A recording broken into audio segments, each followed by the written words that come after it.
Welcome back guys to another episode of Lotties. Today we've got 3 new recipes to get you through the day, and we're going to start off with a very simple gazpacho dish. Now I know the heat is still here, it's very hot, so we don't want to cook too much in the kitchen. So this is the perfect dish which is going to just throw in a lot of ingredients together and give you a really cold, refreshing sort of starter and drink that you can enjoy throughout the day. So I think we should get started with this, and let's go ahead.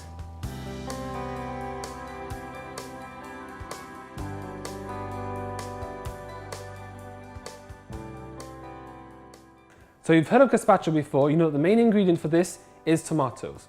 Now we have a lot of other ingredients that go in this as well, which you might not be aware of. We've got peppers, garlic, gherkins, a bit of vinegar to give that bit of a kick, and the main ingredient which you have to add in slowly is the olive oil. Now you have to get olive oil because it's going to be rich in flavour and it's going to change the colour of your gazpacho. And we finally season this off with a bit of salt. Now I've got a bit of bread here because as we cook this, if you find that it's too runny, we'll just add in bread slowly a bit at a time whilst we mix this. So let's go ahead and get started with our gazpacho. We'll just start chopping up our ingredients and adding them to the processor, blending everything bit by bit. So we're going to get 2 or 3 garlic cloves and peel them, chop them, just break them down to little pieces and add them straight to the food processor. So you know that I love my Mediterranean food and my refrito, so this is basically a drinkable refrito. That's what it is. Cold, ice cold, better. And there's also so many different twists and so many different things that you can do with this. In the past, I've made a cucumber and mint version. Instead of using tomatoes, cucumber is the main ingredient. But you can adapt it as you want. I know someone who recently tried it with beetroot and made a beetroot gazpacho. So you can adapt it to suit whatever vegetables you have available at the time or whatever you prefer having. So I got 3 garlic cloves I'm going to add in there, and 2 green peppers, which I'm just opening and deseeding.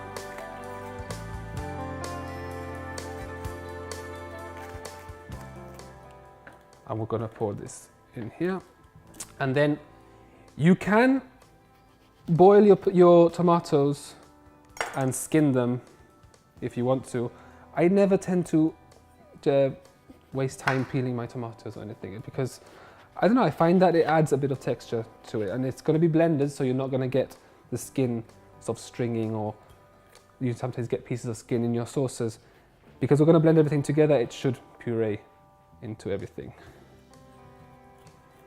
But what I am going to do is take off sort of the heads and the bottoms, so you don't get any of the sort of very hard stemmy bits.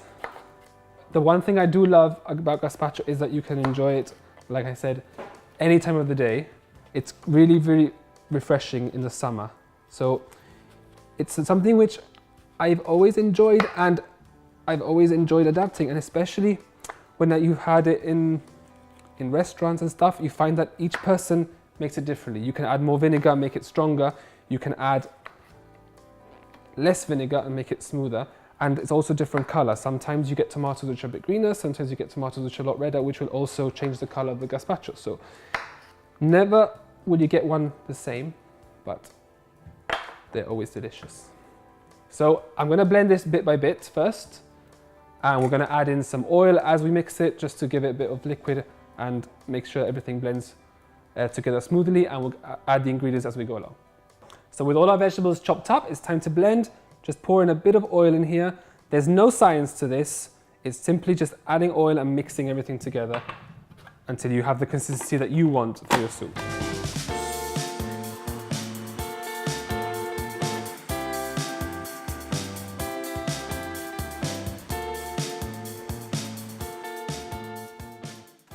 So as we blend it, you'll see that everything starts to blend together.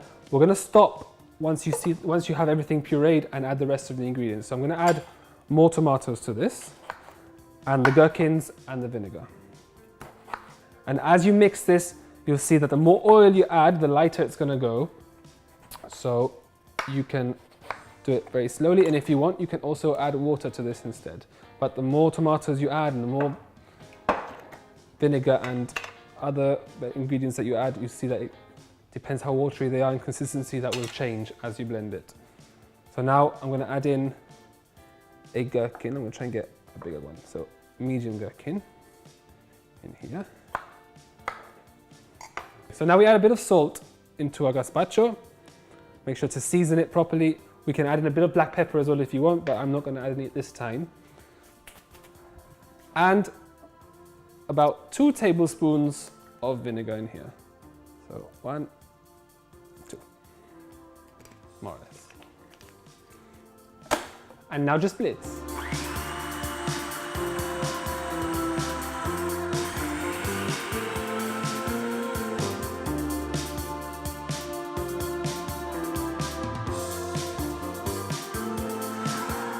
Right, so after a little while mixing this and blitzing it together, what you want is a smooth texture. So take it out, give it a try.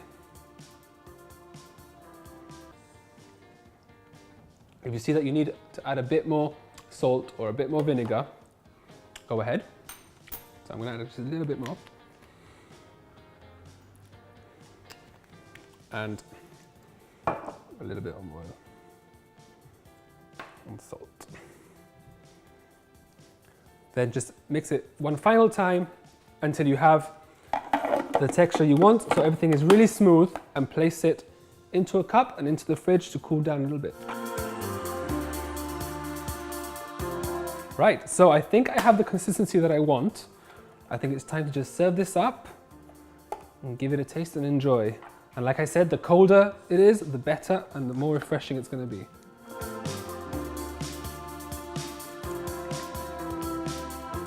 And if you want it even smoother, just carry on blending it until you're happy. There's no right or wrong with this. So until you're happy, go for it. So, cheers. Delicious.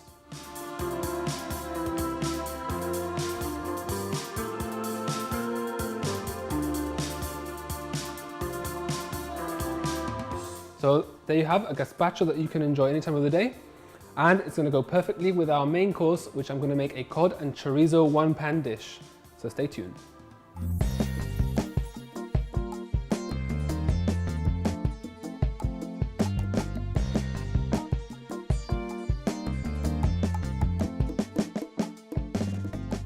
So following on from the simplicity of the gazpacho that which we just made, I'm going to go ahead and do a one-pan dish of cod and chorizo. Going to get a bit of like a cod and chorizo stew, but we're not really stewing this for hours away. We're going to just stew it for at least 20 minutes or so until the fish is cooked, which is pretty much how long this is going to take in one dish. And that's as easy as it's going to get. One dish where everything's going to go in there and cook away. So to start this off, we need to get an onion, and only use half an onion. If you have shallots, go ahead and use shallots, or use spring onion if you prefer. There's no reason that you can't use any other type of onion for this. And what we're going to do is chop this down really small. Now, the great thing about one-pan dishes is that you don't have to worry about the cleaning up afterwards, because you're not going to use anything except for your chopping board, your knife, and the pan. So I think it's perfect for days where you just want to be lazy but want to enjoy a dish which is still quite satisfying and you feel like, you know, you've done some work towards it. And just because a dish is easy to make, don't think it's any less great or any less amazing than a dish that might take 3 hours, or a dish that's going to use a million different ingredients. Sometimes the simplest ones and the quickest ones are just as great. So really finely chop this half onion into little pieces so that it cooks quicker and also sort of hides a bit in your food. But then when you take a bite, you don't have to feel that crunch of such a big piece of onion. So place this to one side. Do the same with the garlic. We're going to get 2 garlic cloves and also chop these down and put it to one side. Because what we're going to cook first is the chorizo. But you want everything ready, so as soon as you cook the chorizo, everything can go in at the same time just after and not waste time cutting in between.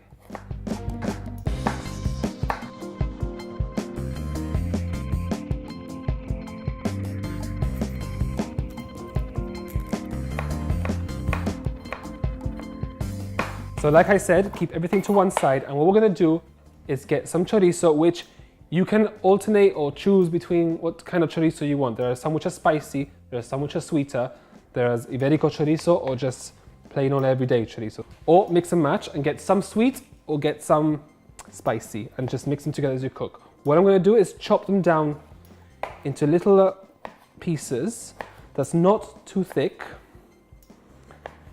and break them down so that you still get them, so that you can then get them on a fork, but they're not too big so that you can't eat them in one mouthful. And the great thing is that we're going to cook this first, and as this cooks, the fat from them, that's why sometimes it's better to get an Iberico one, it's going to melt and it's going to be sort of the base of this sauce. It's going to mixing with the tomato, mixing with everything, and all the paprika and all the different flavors that are in the chorizo is going to come out and it's going to season everything for us.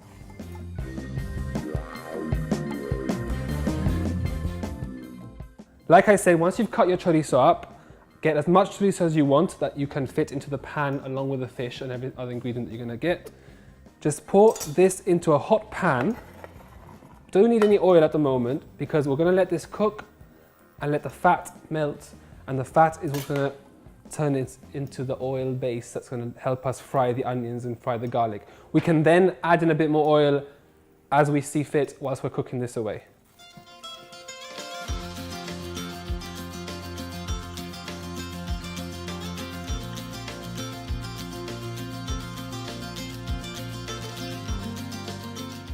So if you look, after a few minutes of cooking this, you can start to see that the chorizo is already sort of melting away. That fat is becoming oil, and it's almost time for us to add in the onions and the garlic. And this is going to be used sort of to cook everything away at the same time instead of adding any extra oil to this.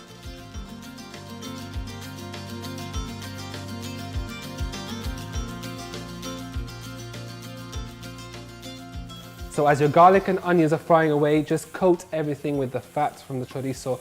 Make sure that everything goes orange and it's all mixing well together so that this fries and the flavors can merge as it's cooking away.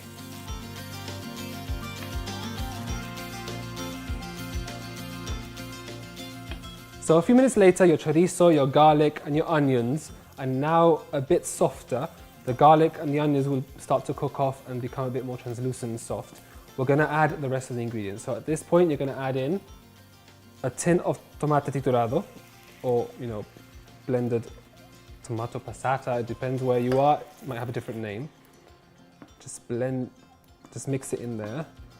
We're going to add in a teaspoon of turmeric in there and a veggie stock. Just mix that in.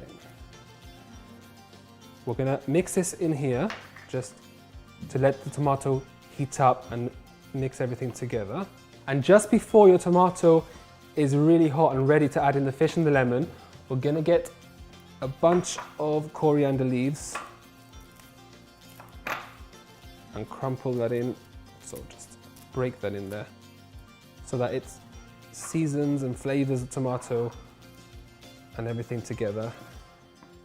Now you can add this now and let it soften and cook off in here and let it just sort of blend with everything else, or you can add it at the very end. But I find that if you add it at the very end, you end up grabbing too much with it when you start to eat it, and it can overpower the flavor of everything else. So sometimes I prefer just adding it in with the sauce. Just stir it. While our sauce is bubbling and reducing away, we'll take a little quick break. Don't go anywhere.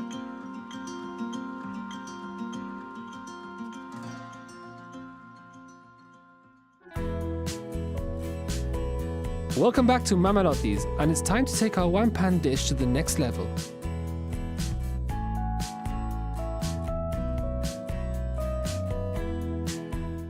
So the tomato is simmering away. It's time to add in the cod and the lemon juice. We're going to get our cod. So you can buy it frozen, let it defrost first, or you can buy it fresh and whole. We're going to get one piece of cod, cut it in half into two smaller pieces, and just cook it in the tomato, skin down, and cover it in here.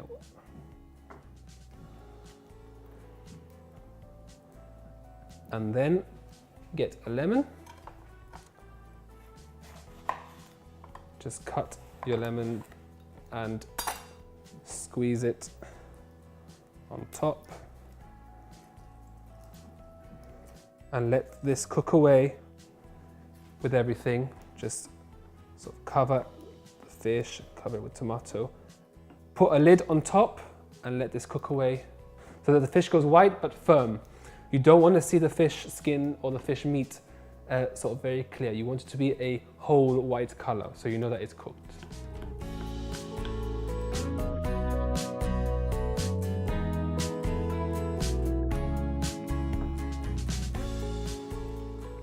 So a few minutes later, take the lid off, check on your fish, see that it's cooking away.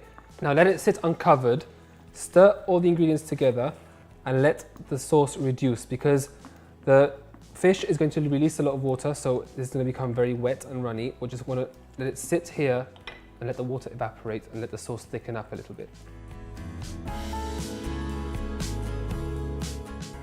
After 20 minutes or so, this should now be thicker. It should be cooked. The fish should be nice and firm, but if you touch it too much, it will break apart, so you know it's cooked. It's time to serve this up. Now, usually, if it's by myself, I'll just grab the dish, put it on a slate or a board and eat it from there.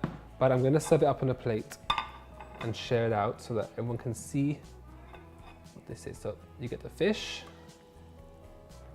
and you can get the chorizo bits, just and the onions and everything. I'm gonna get the other fish.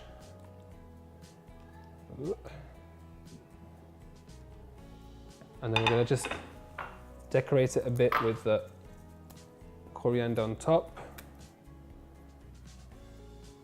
And that's it, we can enjoy it like that, everything cooked together. We can enjoy it like this. We can get a bit of bread, break it up, dip it in the sauce, soak it all up.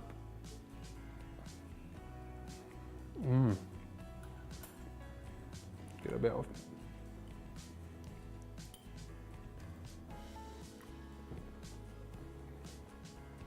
that is wonderful. The fish is beautifully done. It's nice and soft. It's very tender. You can see that it's cooked and falls apart. And the chorizo gives this really rich, intense, smoky flavor. I chose a sweet one, so it's going to be a sweeter, smoky flavor. If you get a spicy one, it's going to give a bit of a kick to this, so you can enjoy and soak every little bit up with your bread. You can taste the coriander coming there quite strong as well from the sauce. So like I said, if you want to add a bit less coriander, go ahead and do that. But I'm going to finish this off and prepare our dessert, which is going to be a healthier version of a rocky road. So I'll see you later.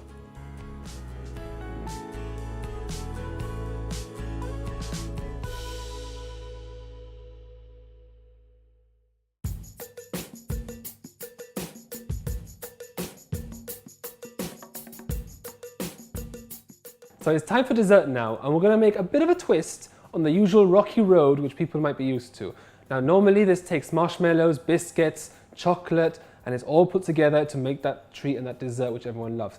But instead I'm going to make a slightly healthier version with granola, with nuts, and with fruit to give you that same sort of consistency. The softness of the marshmallows is going to be the fruit, and no chocolate, but instead we're going to use pure cocoa powder, and no oil or no milk because we're going to use coconut oil. So it's all completely natural and all completely fresh. So let's get started with this. So we're going to get our pistachios and almonds, but instead of this, if you don't want to use these nuts, you can use hazelnuts or any other kind of nuts that you want. We're going to lay them out on a baking tray and just roast these out for like 10 minutes or so in the oven. So we're going to put this in the oven.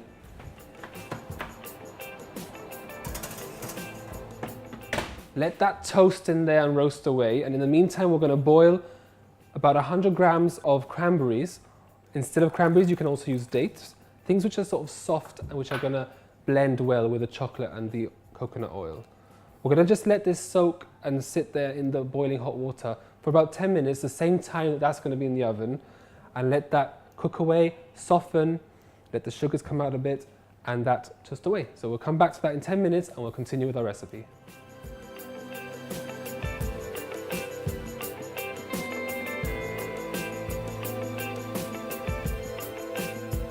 So after about 10 minutes or so, it's time to take our nuts out of the oven.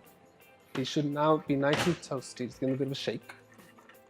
Let them sit to cool down a bit. Drain your cranberries in water.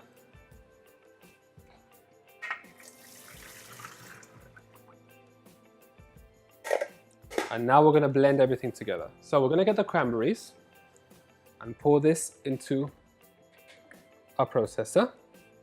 We're going to get 150 milliliters of coconut oil, more or less, and pour this in there too.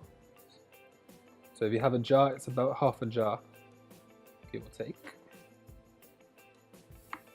And we're going to add in the cocoa powder. So about 35 grams of cocoa powder in there. And we're going to blend everything together.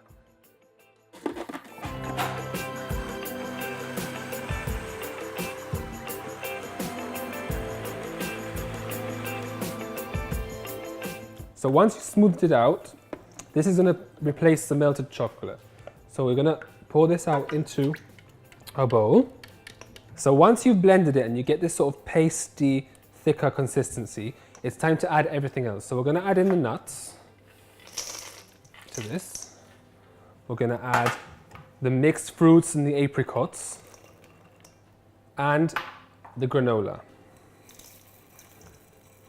And we're going to just stir everything together. So this is now going to become a bit drier and thicker. So it's as if you've melted chocolate and you've poured it in here.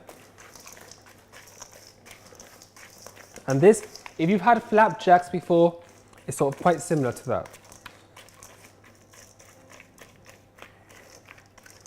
And we're going to just mix everything together.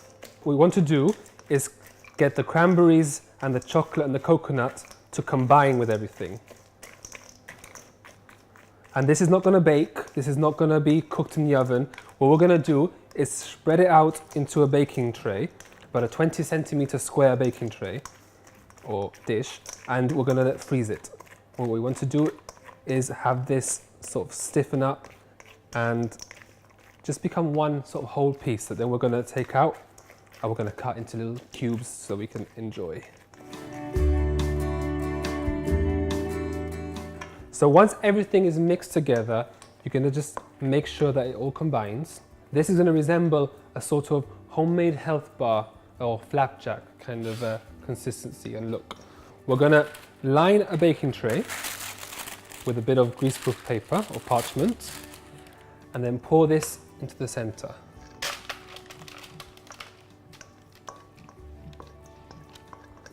And now it's just a case of spreading it around and pushing it down and pressing it down so that everything sort of combines and latches onto each other, and the cranberry gets in all those huequitos and we take out all the air that's in there.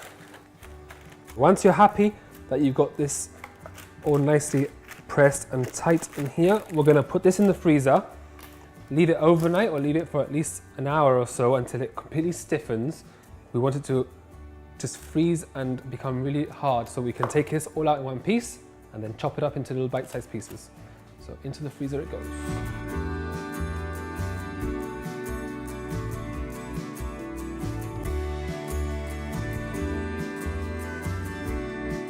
So we left our tweaked version of Rocky Road in the freezer for about 30 minutes now, and it's time to take it out. So take it out so it's in one piece, put it down on the table, just spread it away from everything. If you look closer, you'll see that the coconut oil has already started to solidify again because of the coldness. What we're going to do is cut this up and serve it. Well, if you want to store this, just store it in the fridge. It'll keep in one piece. I'm just going to cut this out. And you can now serve this into little bite-sized pieces or larger chunks if you want. So we'll put these here to serve like this into little pieces, and you can also have a couple of larger ones like that. So we'll keep the rest to one side to put this in the fridge for later, and we should give this a try, and hopefully it'll stay in one bite-sized chunk.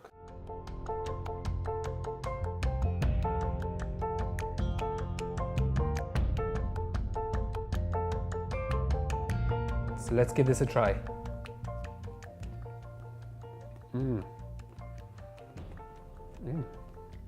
Now this is absolutely wonderful.